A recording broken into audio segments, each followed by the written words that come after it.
Hey guys, welcome back to unstop biology. So guys, आज के video में हम क्लास 11th का चैप्टर 13 शुरू कर रहे हैं, जो कि है फोटोसिंथेसिस इन हायर प्लांट्स। ठीक है। तो आज के वीडियो में हम क्या पढ़ने वाले हैं? आज के वीडियो में हम पढ़ने वाले हैं कि एग्जैक्टली फोटोसिंथेसिस क्या होता है, क्या क्या एक्सपेरिमेंट से प्रूव करा गया कि हाँ फोटोसिंथेसिस जैसी कोई चीज है, किस टाइप के रिएक्शंस इन्वॉल्व हैं, है ना, और किस जगह पर एग्जैक्टली फोटोसिंथेसिस होता है। ठीक है।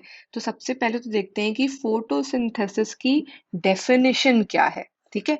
तो गाइस, फोटोसिंथेसिस को हम बोलते हैं कि सारे ऐसे हमारे लिविंग ऑर्गेनिजम्स नहीं हैं जो फोटोसिंथेसिस कैरी कर सकते हैं। हम क्या बोलते हैं कि जो ग्रीन प्लांट्स हैं या कुछ हमारे ऐसे माइक्रोब्स होते हैं जो कि फोटोसिंथेसिस कैरी कर पाते हैं। ठीक है।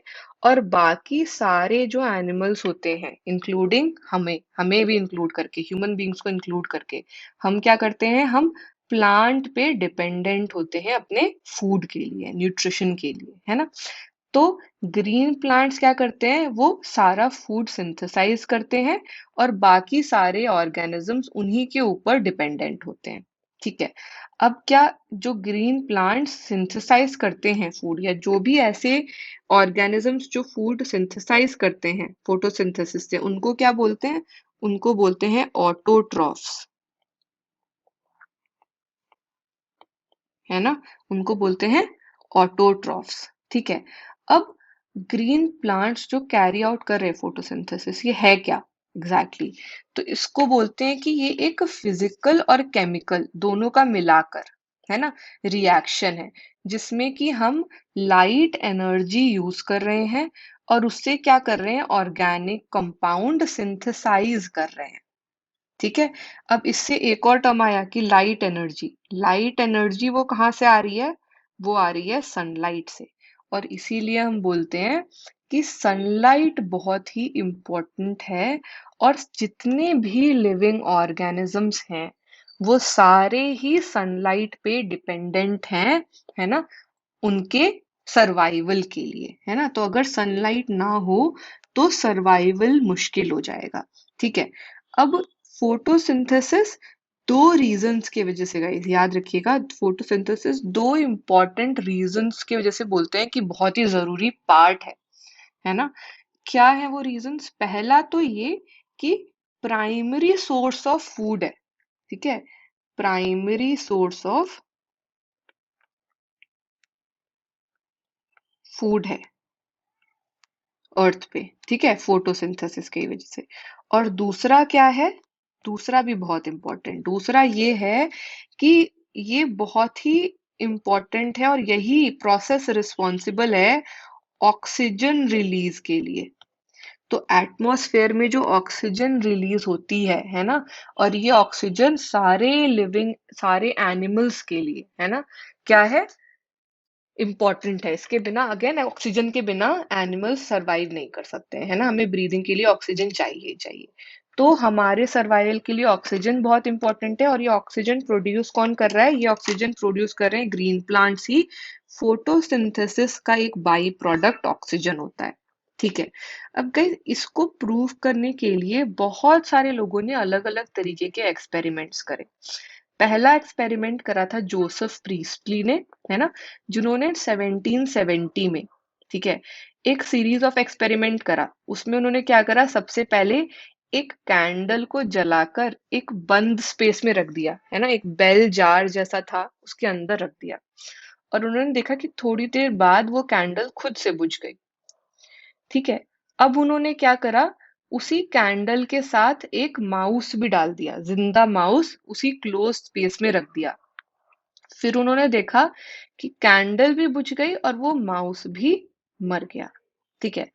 तो उन्होंने क्या कंक्लूड करा कि ऐसा कुछ तो है जो माउस ने भी यूज करा और बर्निंग कैंडल ने भी यूज करा, और वो इन दोनों ने मिलकर एयर जो अंदर थी उसको डैमेज कर दिया, और फिर दोनों ही खत्म हो गए। ठीक है। फिर उन्होंने क्या करा कि उन्होंने एक मिंट प्लांट लिया। अब उन्होंने उस बेल जार के अंदर एक मिंट प्लांट भी रख दिया, माउस भी रख दिया और कैंडल भी जलाकर रख दिया। अब क्या हुआ? अब क्या हुआ कि जो माउस है वो भी जिंदा है, जो कैंडल है वो भी बुझी नहीं है ना, और प्लांट तो सही है ही। तो अब उन्होंने क्या हाइपोथाइज करा इससे, कि प्लांट्स ने, ठीक है, जो एयर में जो भी कुछ ऐसा है जिसको एनिमल ने या बर्निंग कैंडल ने यूज करा है, प्लांट के प्रेजेंस से प्लांट ने उसको रीस्टोर कर दिया। ठीक है, और इसी की वजह से माउस भी सरवाइव कर गया और कैंडल भी नहीं बुझा। ठीक है, अब उन्होंने क्या करा कि प्लांट को लिया, ठीक है, और प्लांट को पहले डार्क में रखा और फिर सनलाइट में रखा। अब उन्होंने देखा कि जब डार्क में प्लांट को रख दिया तो प्लांट धीरे धीरे मर गया, बट अगर सनलाइट में है तो वो नहीं मरा। ठीक है, इसका ये मतलब था कि जो प्लांट प्लांट था उसको अपने सर्वाइवल के लिए सनलाइट की जरूरत थी। ठीक है, और बाद में ये पता चला कि जो एयर में चीज प्लांट ने रिस्टोर करी वो और कुछ नहीं, ऑक्सीजन है, और प्लांट जो है ऑक्सीजन रिलीज कर रहा था।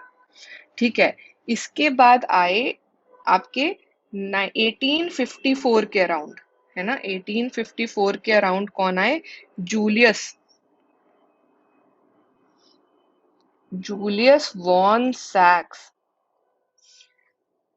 ठीक है, इन्होंने ये एविडेंस प्रोवाइड करा कि प्लांट्स जब ग्रो करते जाते हैं तो वो ग्लूकोज प्रोड्यूस करते हैं, और ये ग्लूकोज स्टार्च के फॉर्म में वो स्टोर कर लेते हैं। ठीक है, उसके बाद उन्होंने ही बहुत सारे स्टडीज करी जिससे हमें ये पता चला कि जो ग्रीन सब्सटेंस है प्लांट में, ठीक है, जो ग्रीन सब्सटेंस है प्लांट में, ठीक है, वो एक स्पेशल स्ट्रक्चर के अंदर स्टोर्ड है प्लांट सेल्स में। ठीक है, और जो ग्रीन पार्ट है प्लांट का वहीं पर ग्लूकोज बन रहा है, तो वो जो स्ट्रक्चर है उसी में ग्लूकोज बन रहा है। ठीक है, और ये ग्लूकोज फिर स्टार्च के फॉर्म में स्टोर हो जा रहा है। अब जो ग्रीन सब्सटेंस जहां पर बन रहा है वो है क्लोरोफिल, है ना, और जिस स्ट्रक्चर के अंदर बन रहा है वो है क्लोरोप्लास्ट। ठीक है, इसके बाद और भी एक्सपेरिमेंट्स हुए, ठीक है, जिनमें हमें धीरे धीरे ये पता चला कि कुछ ऐसे पिगमेंट्स होते हैं जो कि यूज होते हैं फोटोसिंथेसिस के टाइम पर, ठीक है, जो कि है क्लोरोफिल ए और बी। ठीक है, उसके बाद 19th सेंचुरी तक पहुंचते पहुंचते हमें ये पता चल गया कि प्लांट्स जो है लाइट एनर्जी यूज करके कार्बन डाइऑक्साइड और वाटर से, है ना, जो इनऑर्गेनिक आपके कंपाउंड्स हैं उनसे कार्बोहाइड्रेट बना रहे हैं। और रिएक्शन क्या दिया गया कि हमारा कार्बन डाइऑक्साइड है प्लस वाटर है, ये लाइट के प्रेजेंस में ग्लूकोज और ऑक्सीजन, ऑक्सीजन आपका बाई प्रोडक्ट होता है। ठीक है, यहाँ पर आपको जो ये CH2O दिख रहा है यही है कार्बोहाइड्रेट। ठीक है, जैसे ग्लूकोज होगा तो 6 कार्बन का शुगर होगा, है ना। अब इसके बाद आए कॉर्नीलियस वैन नील। इन्होंने पर्पल और ग्रीन बैक्टीरिया की स्टडी करी थी। तो इन्होंने क्या कॉन्सेप्ट बताया कि फोटोसिंथेसिस एक लाइट डिपेंडेंट रिएक्शन है ना, और इसमें क्या हो रहा है कि हाइड्रोजन, है ना, जो है वो एक सूटेबल ऑक्सीडाइजेबल कंपाउंड में रिड्यूस हो रहा है। ठीक है, और क्या हो रहा है, वो हाइड्रोजन प्लस कार्बन डाइऑक्साइड से कार्बोहाइड्रेट बन जा रहा है। ठीक है, अब उन्होंने जो रिएक्शन दिया वो कुछ ऐसा था। अब ये ए अभी नहीं पता क्या है। ठीक है, अगेन लाइट के प्रेजेंस में ऐसा कुछ बाई प्रोडक्ट निकल जा रहा है प्लस वाटर और कार्बोहाइड्रेट बन रहा है ना, तो ये product plus water plus carbohydrate. ठीक है, अब ग्रीन प्लांट्स में आपका हाइड्रोजन डोनर कहाँ से आ रहा है, वो आ रहा है वाटर से, है ना, और ऑक्सीडाइज किस में हो रहा है, ऑक्सीजन में। बट जब उन्होंने पर्पल ग्रीन बैक्टीरिया, जब उन्होंने सल्फर ग्रीन सल्फर बैक्टीरिया में एक्सपेरिमेंट करा तो उन्होंने देखा कि वहां पर ऑक्सीजन नहीं रिलीज हो रहा है ना। इसका ये मतलब है कि वहां पर आपका जो हाइड्रोजन डोनर है वो वाटर नहीं है, वो हाइड्रोजन सल्फाइड है ना। तो वहां पर ऑक्सीजन है नहीं, वहां क्या है, सल्फर है।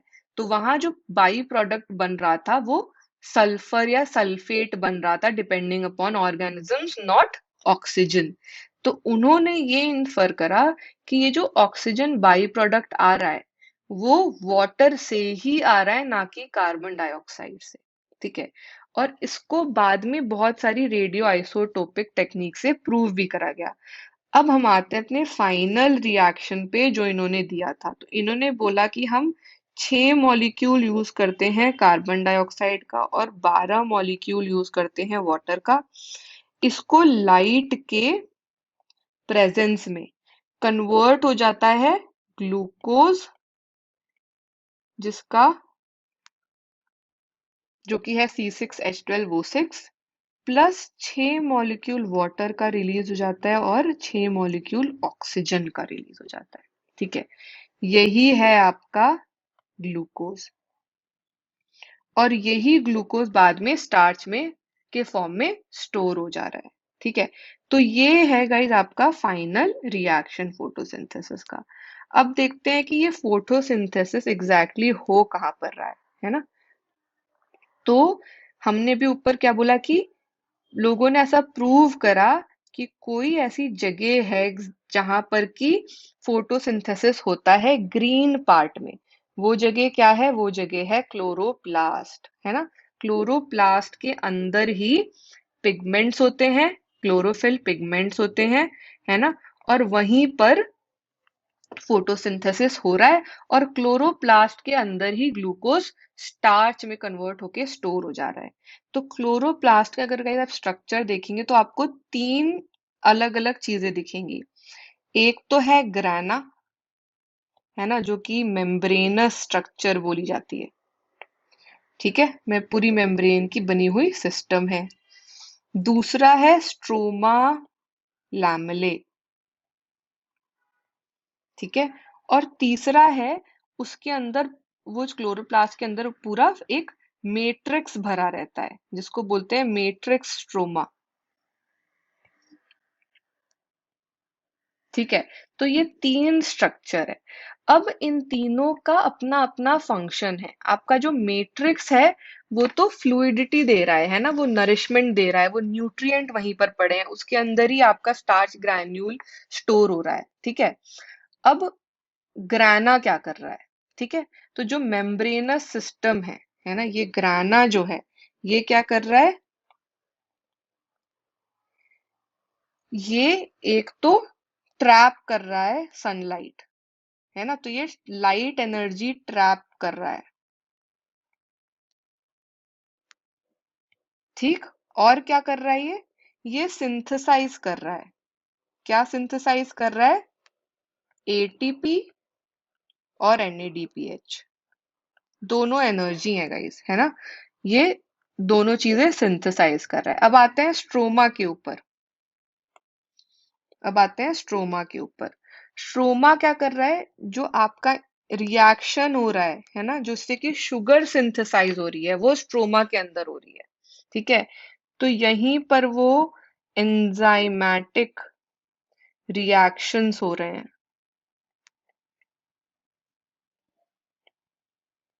विच सिंथेसाइजेस शुगर, और यही फिर स्टोर हो जा रही है स्टार्च के फॉर्म में, है ना।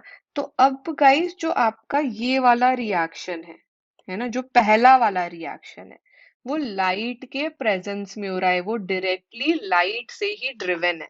तो इसको हम बोलते हैं लाइट रिएक्शन। लाइट रिएक्शन या फिर फोटोकेमिकल रिएक्शन। और ये वाला जो आपका प्रोसेस है दूसरा वाला, ठीक है, ये क्या हो रहा है, लाइट पे डिपेंडेंट नहीं है, तो इसको हम बोलते हैं डार्क रिएक्शन, या इसको हम कार्बन रिएक्शन भी बोलते हैं, क्योंकि यहाँ पर कार्बोहाइड्रेट्स बन रहे हैं, है ना, शुगर बन रही है यहाँ पर। ठीक है। बट आपका जो डार्क रिएक्शन है वो जो प्रोडक्ट है लाइट रिएक्शन का उस पे डिपेंडेंट होता है, ऐसा नहीं है कि दोनों इंडिपेंडेंट है। तो जो आपका एटीपी और एनएडीपीएच जो एनर्जी बन रही है, यही यूटिलाइज होती है डार्क रिएक्शन में। ठीक है, तो जब शुगर सिंथेसाइज होती है तो ये एटीपी और एनएडीपीएच यूज करता है सिस्टम। ठीक है, तो आपका जो डार्क रिएक्शन है वो डिपेंडेंट है लाइट रिएक्शन के ऊपर।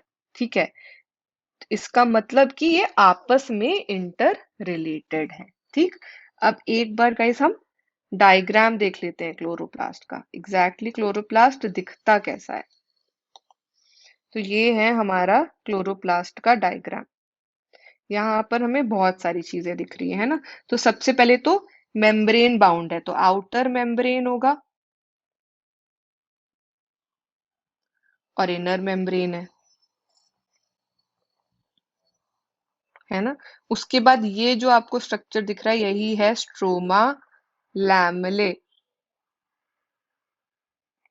ठीक है, इसके बाद ये जो स्टैक दिख रहा है यही है ग्राना मेम्ब्रेनस सिस्टम। ठीक है, ये है आपका मैट्रिक्स स्ट्रोमा। यहाँ पर कुछ राइबोसोम्स दिखेंगे। ठीक है, ये जो आपका स्टार्च ग्रैन्यूल फॉर्म होकर स्टोर्ड है, और कुछ आपको लिपिड के ड्रॉपलेट्स भी मिलेंगे यहाँ पर।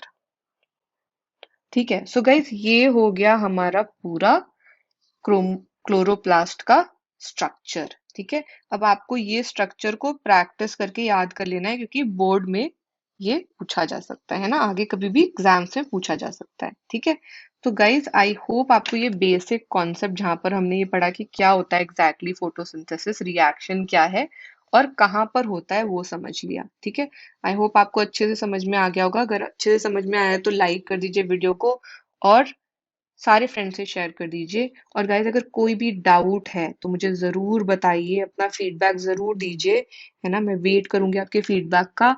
तो मुझे बताइए, आप कमेंट में भी बता सकते हैं, आप व्हाट्सएप पर भी मैसेज करके बता सकते हैं। व्हाट्सएप नंबर ऑलरेडी डिस्क्रिप्शन में दिया हुआ है।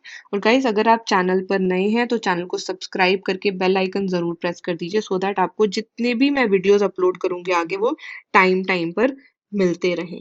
Thanks for watching this video guys, मिलते हैं नेक्स्ट वीडियो में। Take care, bye bye.